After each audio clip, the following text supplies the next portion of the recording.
historicamente, o que nós temos é Jesus foi preso, não é? Imediatamente flagelado e foi levado para ser crucificado. As cruzes já estavam lá. Ele não saiu arrastando cruz pelas ruas nem nada. Então, esse é um ponto que é histórico.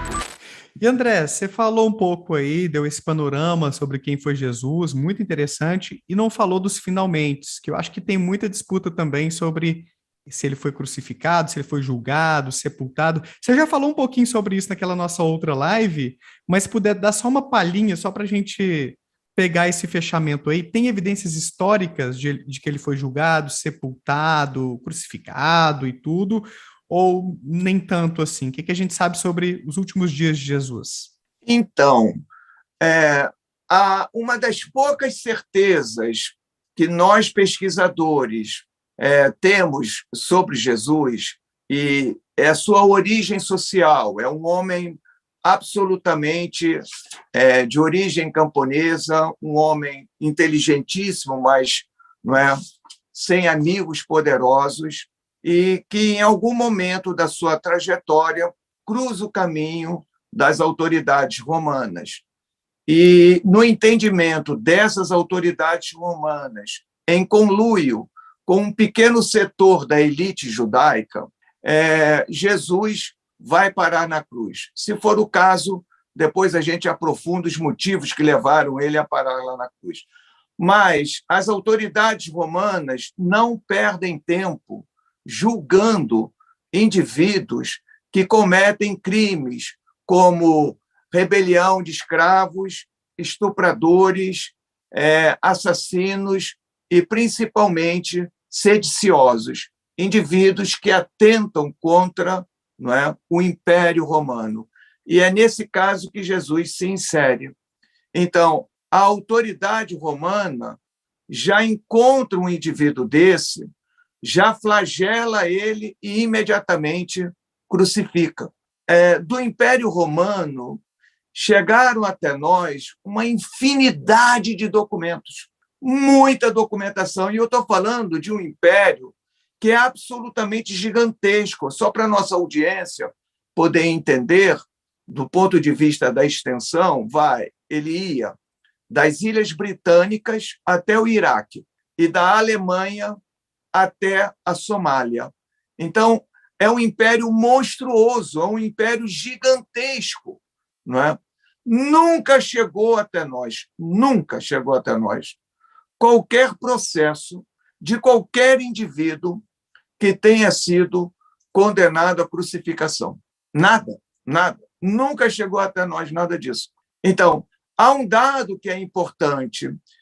Dos milhares e milhares de indivíduos crucificados ao longo de todo esse vasto Império Romano, só conhecemos, não é, 4 esqueletos que trazem traços de indivíduos que podem ter sido crucificados e foram baixados das suas cruzes e enterrados. Só 4. Mas também tem pregos, né? Eu acho que é o Rodrigo Silva, acho que ele é arqueólogo, ele mostra alguns pregos de crucificação. Tem umas paradas assim também, ou isso é fake news? Tem um pedaço do prego está fincado no calcanhar de um indivíduo, né? Em um caso. Em outros casos, os calcanhares, não é, apresentam sinais evidentes de crucificação. São 4. Apenas 4. Vejam, a gente tem 2 mãos, só em uma, não é? 4. E quando você fala da ausência de processos no sentido de julgamento mesmo, de ter ali alguém falando, vamos ver se nós vamos te condenar ou não, quais são as provas contra, a favor. Não tinha toda essa burocracia, então, não. Nenhuma burocracia. Por quê? Porque não é alguém poderoso. Entendi. Não é alguém... A crucificação não foi feita para pessoas ricas. A crucificação não foi feita para pessoas que o Império Romano julgava ser de boa intenção, de boa índole. Aquilo ali era para raia miúda e para indivíduos envolvidos em crimes que o Império considerava terríveis, ignóbeis. Então, num desses casos, a figura de Jesus. não é? Então, historicamente, o que nós temos é Jesus foi preso, não é? Imediatamente flagelado e foi levado para ser crucificado. As cruzes já estavam lá. Ele não saiu arrastando cruz pelas ruas nem nada. Então, esse é o ponto que é histórico, não é? Está um pouco Agora, sepultado, então. o elemento, o corpo de Jesus ser baixado da cruz, ser colocado numa sepultura e no terceiro dia ressuscitar, não é? Isso é uma leitura marcadamente teológica que cumpre um papel absolutamente decisivo, que é fazer Jesus, no terceiro dia, ressuscitar, não é? E, no meio, né? Jesus passando por julgamento, indo ao Sinédrio, indo a Pilatos, que manda a Herodes, que devolve a Pilatos, que faz um julgamento, liberta Barrabás. Isso tudo é para marcar a figura do servo sofredor. Nada além disso. Então, é só teologia. Só teologia. Jesus foi crucificado e o corpo dele ficou preso na cruz. Não é? Não teve nenhum amigo poderoso que pudesse reivindicar aquele corpo. É isso. E aí, fazendo o link, então, com a minha próxima pergunta, a partir desse momento aí dos relatos, tem muita gente que fala, mas teve testemunho ocular. Jesus apareceu para vários dos seus, ali, dos apóstolos, para talvez centenas de pessoas depois. As Marias e Salomé foram até o túmulo e ele estava vazio. O que você tem a dizer sobre isso? Muita gente fala assim, Daniel, está registrado ali, pessoas que testemunharam aquilo, escreveram os evangelhos e talvez outras cartas. No final É das contas, verdade. e aí? Está lá, está escrito. Não é? Mas como é que se, do ponto de vista histórico, como é que a gente analisa isso sem esticar o texto, sem forçar o texto a dizer o que a gente quer? De imediato, vamos colocar documentos, não é? Para o nosso público nos entender. Nos anos 50 do século I, nós temos 3 autores produzindo documentos. Temos o autor do Evangelho de Tomé, temos o autor do Evangelho fonte, o quê, e temos 7 cartas paulinas. O autor do Evangelho de Tomé, pelo menos 35% desse Evangelho de Tomé, sincronicamente é compatível com sentenças em que é compatível sincronicamente com o que Paulo está dizendo. Então, 35% do material de Tomé, né, nada diz sobre morte, sepultamento, se foi crucificação, se não foi. Tomé é um enorme silêncio. O Evangelho que... Tomé. Me permita só fazer uma interrupção, assim, só para, talvez, quem nunca ouviu falar de Evangelho de Tomé, ele não está na Bíblia, né? É um apócrifo, ou eu estou enganado? Ele não está no Novo Testamento. Ele é um evangelho, não é, importantíssimo, encontrado na sua completude em 1945. Não é? Então, ele não faz parte do chamado Novo Testamento. Mas eu também posso, daqui a pouquinho, falar um pouco o que é esse Novo Testamento.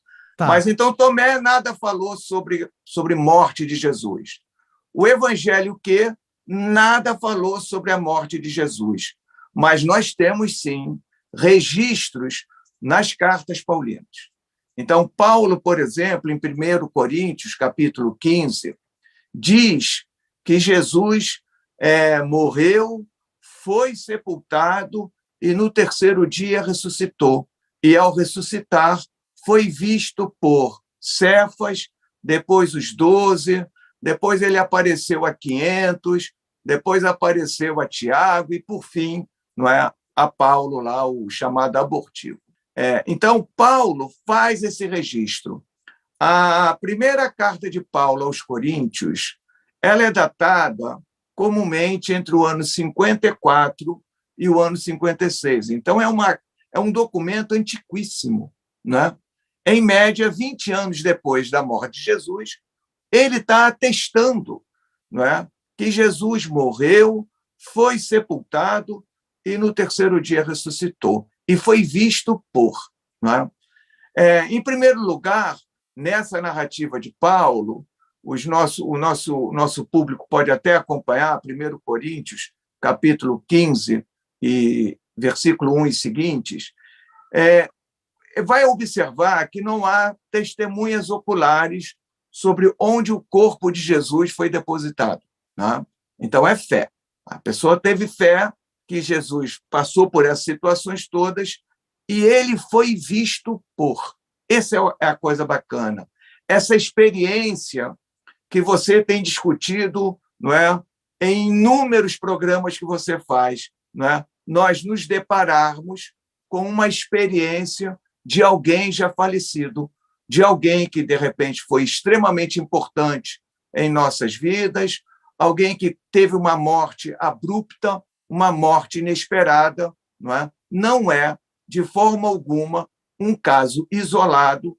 A experiência que Paulo descreve, ele foi visto por um conjunto de pessoas. Ninguém o tocou, ninguém o pegou, ninguém bebeu vinho com ele, ninguém comeu peixe com ele. A experiência é visual.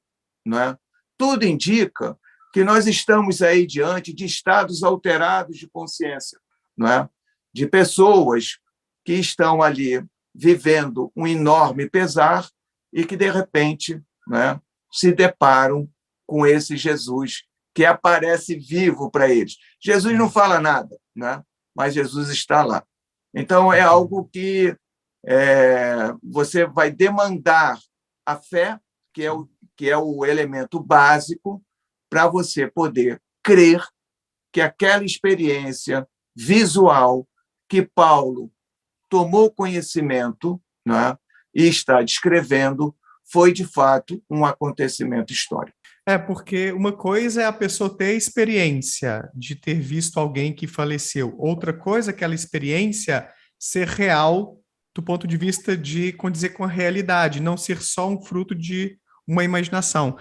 Eu li pouco sobre esse assunto, né, Chivitarese? Vou receber seus livros em breve, estou doido para lê-los, mas eu li, por exemplo, o livro do Ehrman, Como Jesus se Tornou Deus, que ele traz, inclusive, estudos da psicologia, mostrando que quando, de fato, como você falou aí, uma pessoa perde alguém querido, que tinha um laço ali, eventualmente se sente culpado por aquela perda, aumenta a chance de ter algum tipo de alucinação visual ou auditiva com aquela pessoa. O nosso cérebro, como eu costumo dizer, tem uma capacidade extraordinária de criar experiências extraordinárias. E o Carlos Orsi, no seu livro dos Milagres, que eu estudei recentemente com os meus alunos, ele discute alguns pesquisadores que levantam a hipótese de que Paulo podia ter alguma enfermidade, por exemplo, talvez até epilepsia, que explicasse aquela visão que ele teve e aquela cegueira dele por alguns dias, e aquela conversa interna supostamente com Jesus.